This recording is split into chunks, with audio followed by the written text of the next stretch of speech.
Support for NPR comes from T. Rowe Price, understanding the connections of a complex global economy. T. Rowe Price, invest with confidence at troweprice.com. Good morning. It's 5:04. With KUNC News, I'm Erin O'Toole. Denver Mayor John Hickenlooper has won his bid to become the next governor of Colorado.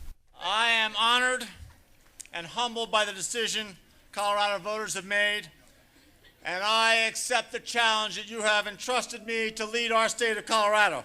We'll have more on that race coming up at 5:35. But 10 hours after the polls closed, there is still no winner in Colorado's U.S. Senate race. This race had the incumbent, Michael Bennet, ahead for most of the evening on Tuesday, but as we got into the early morning hours, the race evened to a dead heat. Neither candidate addressed their supporters. Here's what Bennet spokesman Trevor Kincaid had to say. Things are very close. But we still remain confident that when every single vote is counted, Michael's going to come out on top and return to the United States Senate on behalf of Colorado. Ken Buck spokesman Owen Loftus had a similar message. We're inching ahead right now with rural votes. They're slowly coming in, but we're optimistic that once all those votes are counted, we'll have Senator Ken Buck elected. Even if this race goes to Ken Buck, Republicans did not win enough seats to take over control of the U.S. Senate. However, nationally, Republicans have won control of the House, and 2 of those seats came from Colorado. KUNC's Brian Larson is here with more on that. Thanks, Aaron. Democrat John Salazar was defeated in the 3rd Congressional District, which covers much of western Colorado, by Republican Scott Tipton. But even with the race being called for his challenger, Salazar has not conceded. Here's Salazar spokeswoman Tara Trujillo. It's a very close race, as we had said from the beginning.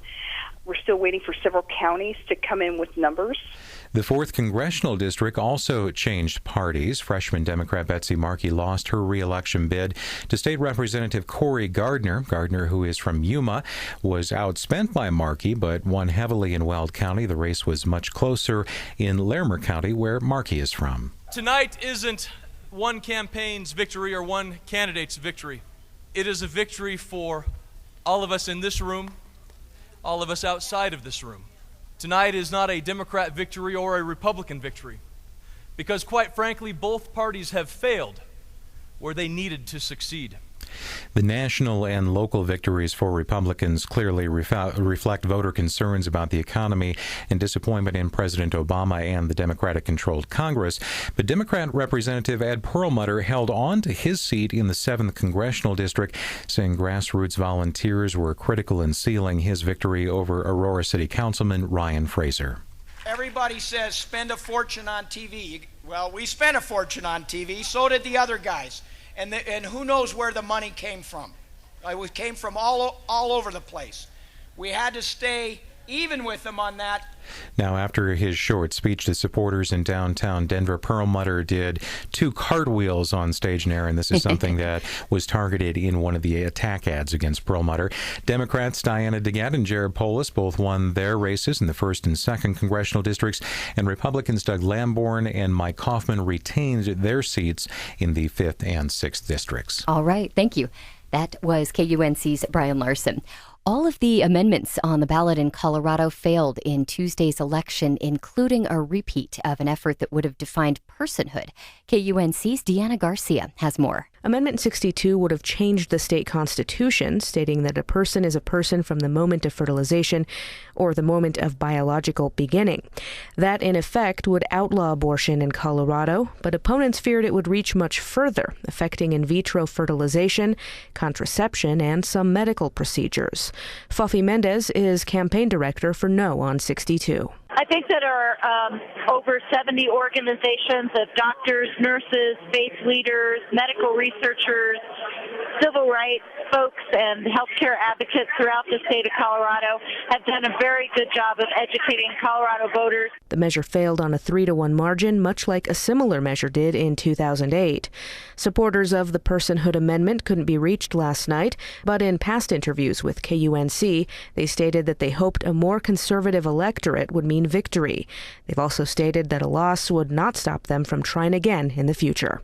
For KUNC, I'm Deanna Garcia. The so-called Ugly Three, Amendments 60, 61, and Proposition 101 were soundly defeated. In the end, less than 30% of voters supported the tax and spending measures. Natalie Menton is the campaign coordinator for Colorado tax reforms. She said they were simply outspent. When facing over $7 million from special interest opposition groups using scare tactics compared to our low-budget campaign, which spread the truth, but didn't have funds for commercials, we did the best that we could.